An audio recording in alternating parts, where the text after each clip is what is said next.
Bien, on se retrouve donc pour une nouvelle vidéo qui va traiter ici de plusieurs exercices types autour de la fonction exponentielle. On ira travailler autour des simplifications d'expressions, des développements, des factorisations et des résolutions d'équations et d'inéquations.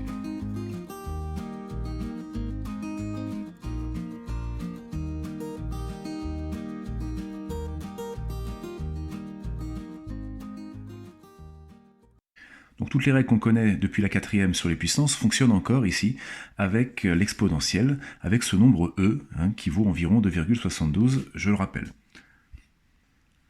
En particulier, on peut totalement simplifier la première expression qui est ici, notamment donc, en voyant que l'exponentielle de 3 au carré, c'est l'exponentielle de 3 fois 2.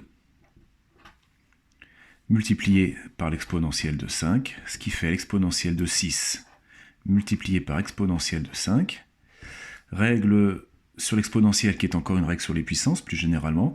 Exponentielle de 6 fois exponentielle de 5, c'est l'exponentielle de 6 plus 5, c'est-à-dire exponentielle de 11. Le calcul ici reste relativement simple. Il suffit de se souvenir que e pris tout seul, c'est ni plus ni moins que exponentielle de 1. Arrivé ici, donc il n'y a plus trop de difficultés, puisqu'on va utiliser la propriété qui dit qu'un produit d'exponentielle est égal à l'exponentielle de la somme des exposants. C'est-à-dire qu'ici, c'est l'exponentielle de moins 2 plus 7 plus 1. Moins 2 plus 7 plus 1, ce qui fait donc exponentielle de 6. Il y a plusieurs façons de gérer ce calcul. Tout d'abord en se rappelant que l'exponentielle de moins x, c'est 1 sur l'exponentielle de x, et que donc on pourrait transformer ce calcul en exponentielle de 3x sur exponentielle de x fois, et là, exponentielle moins x c'est 1 sur exponentielle de x, donc sur exponentielle de x fois exponentielle de x.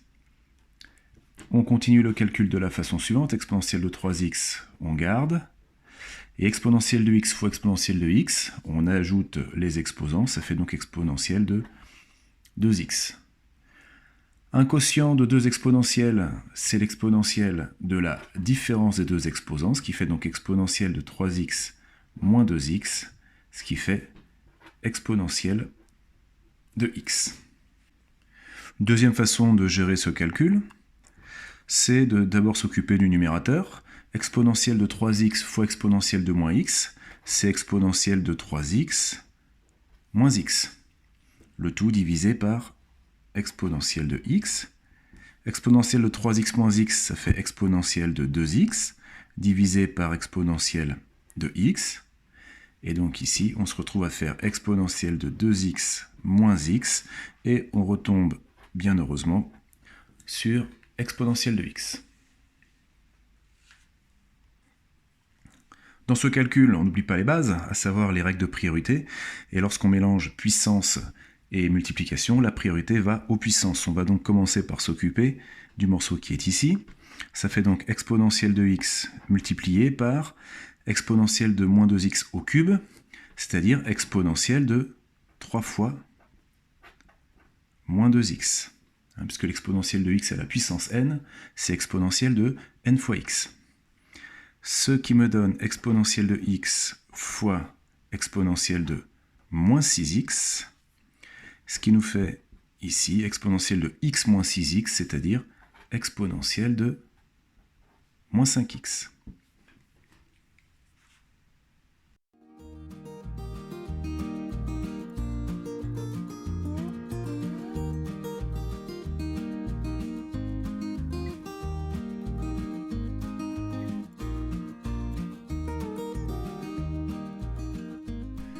Pour les développements, on va utiliser les propriétés maintenant qu'on connaît sur l'exponentielle, couplées à, par exemple ici, ce qu'on doit savoir sur les identités remarquables.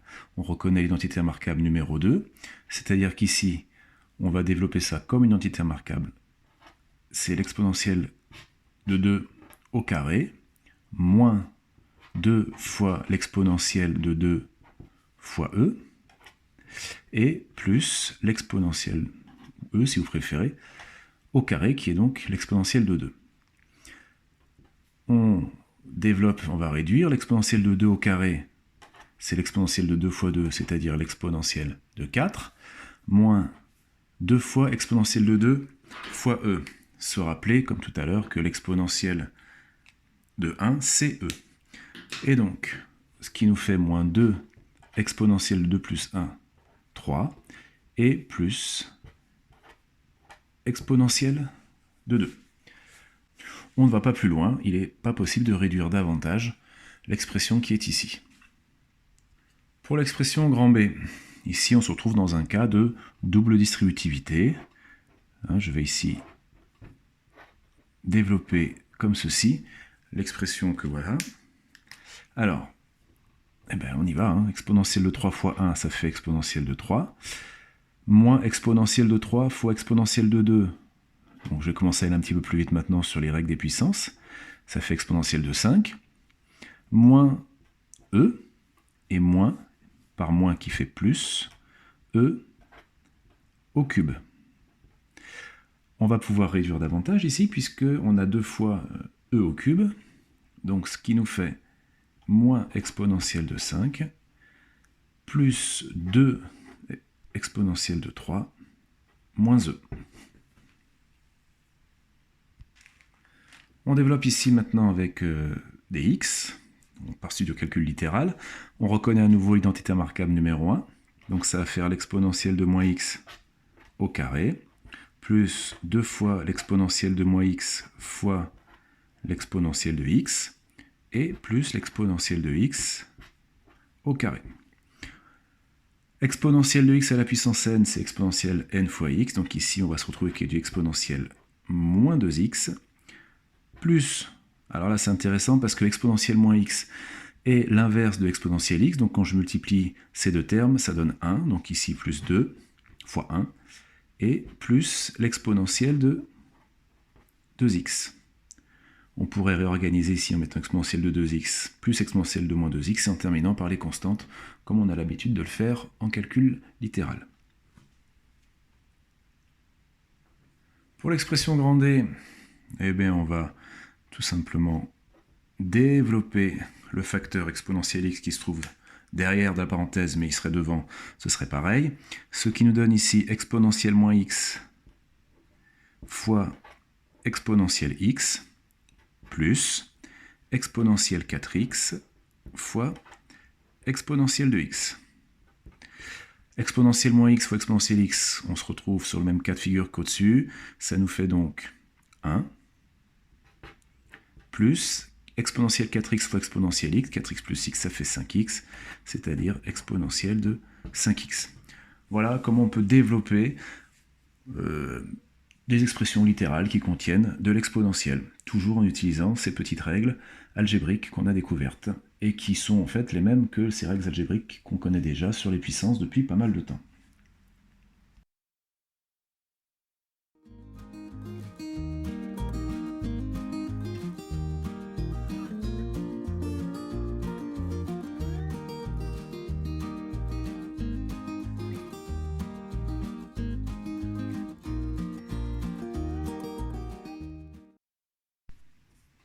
Alors pour la factorisation, c'est peut-être un tout petit peu plus délicat, mais c'est un coup à prendre. Il faut s'habituer à voir certaines choses pour pouvoir factoriser assez facilement. Et c'est toujours la même chose, de toute façon, la factorisation avec une exponentielle.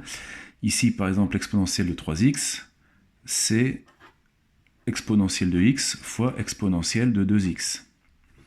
Moins exponentielle de x, donc je peux mettre exponentielle de x en facteur, et quand vous aurez l'habitude, vous écrirez directement que exponentielle 3x moins exponentielle x, c'est exponentielle x facteur de exponentielle 2x moins 1.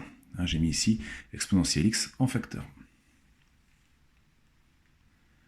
Dans ce cas de figure, c'est la même chose, il faut se demander quel va être le facteur commun.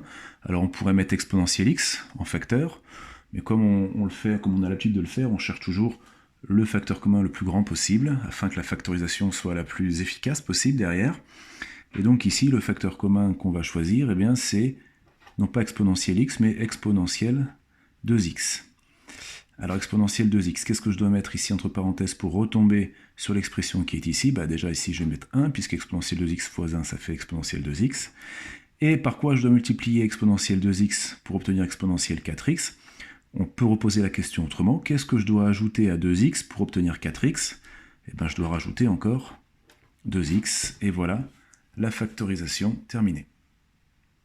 Toujours pareil, quand on fait une factorisation et qu'on veut vérifier qu'elle a été réussie, eh bien on peut toujours redévelopper l'expression et vérifier qu'on retombe bien sur l'expression de départ. Ici, les nombres négatifs viennent peut-être un peu perturber notre vision, mais il ne faut pas se laisser impressionner. Le facteur commun qui va apparaître tout de suite, c'est exponentielle moins 2x. Facteur de quoi? Comme ici, facteur de 1 moins. Et là, je me pose la question, je dois aller de moins 2x à moins 3x. Qu'est-ce que je dois faire? Je dois enlever x, donc facteur de exponentielle moins x. Voilà pour les factorisations. Et c'est grosso modo toujours de cette façon-là qu'on factorisera quand on aura des exponentielles sous les yeux.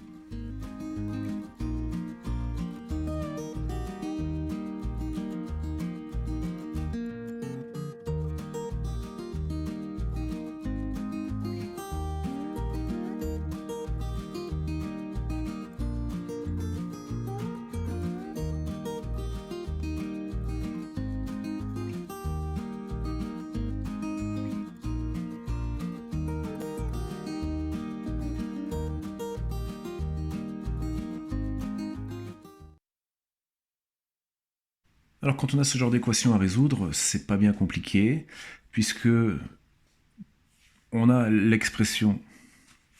Alors lorsqu'on a ce genre d'équation à résoudre, c'est pas bien compliqué, puisque deux exponentielles sont égales si leurs exposants sont égaux. Si et seulement si leurs exposants sont égaux. C'est-à-dire qu'ici, résoudre cette équation, ça équivaut à résoudre l'équation 2 égale 5 moins x. Les exposants sont égaux, et ça c'est une équation du premier degré qui ne nous fait pas peur. Ça nous donne, je passe le x à gauche, x égale 5 moins 2, donc x égale 3.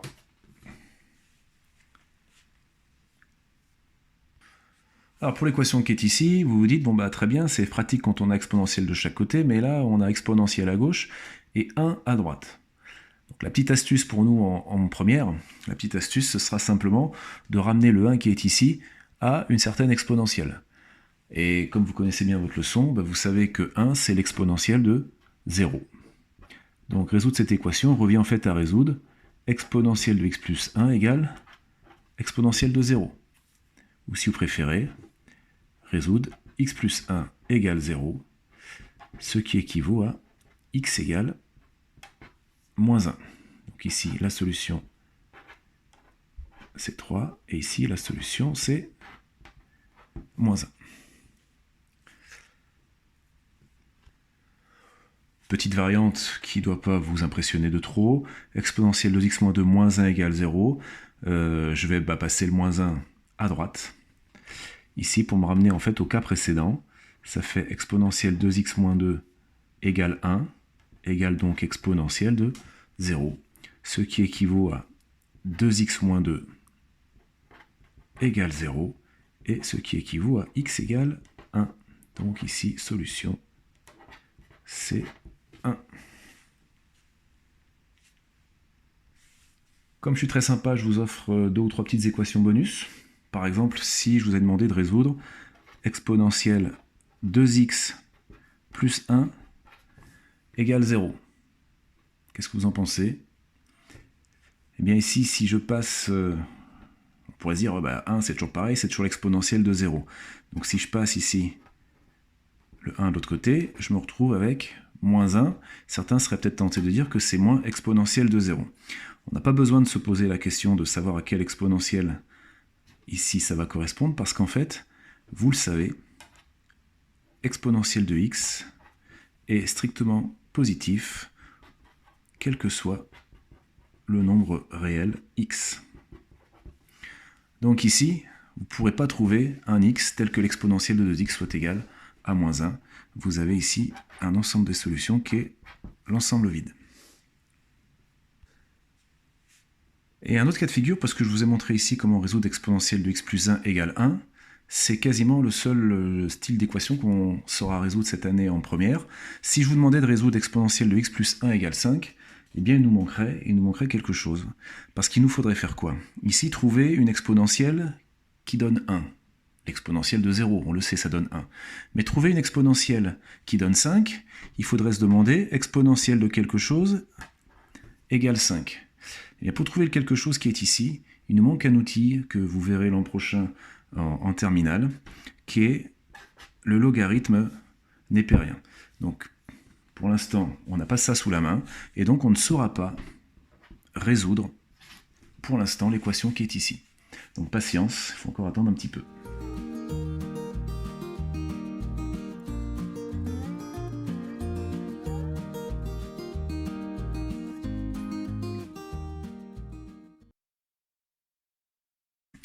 Alors pour résoudre les inéquations avec des exponentielles, c'est le même principe que pour les équations, il faut s'arranger pour avoir une exponentielle de chaque côté, et on va utiliser l'idée que l'exponentielle de a est plus petit que l'exponentielle de b, si et seulement si a est plus petit que b.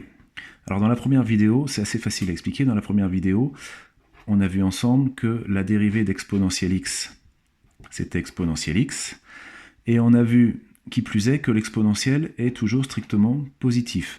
Ce qui veut dire qu'on ne l'a pas encore étudié, mais que la fonction exponentielle est une fonction croissante.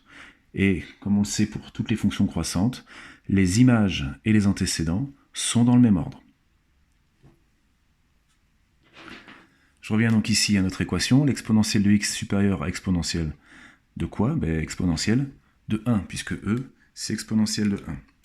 Et ce qui revient à x strictement supérieur à 1, et donc l'ensemble des solutions est égal à 1 ouvert plus l'infini.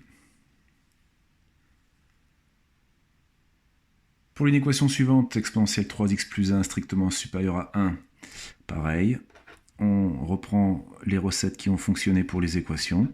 Ça nous donne ici exponentielle 3x plus 1 supérieur à exponentielle de 0, ce qui équivaut à 3x plus 1 supérieur à 0. Là, on se retrouve avec une inéquation classique, connue, banale, à savoir 3x supérieur à moins 1, ou bien x supérieur à moins 1 tiers. Je fais attention, j'ai divisé par 3 qui est un nombre positif, donc pas de changement du sens de l'inégalité. Et l'ensemble des solutions est donc moins 1 tiers plus l'infini. Pour la dernière inéquation, on ne tombe pas dans le piège. On veut savoir quand est-ce que cette quantité est négative. Or, cette quantité est la somme de deux exponentielles. Et qu'est-ce qu'on sait, nous, de la fonction exponentielle? On sait que la fonction exponentielle est toujours strictement positive, quel que soit le nombre x réel que je choisis. Ça veut dire qu'ici, vous ne trouverez pas de réel tel que la quantité qui est ici soit négative. Conclusion, les solutions de cette inéquation, eh bien, il n'y en a pas.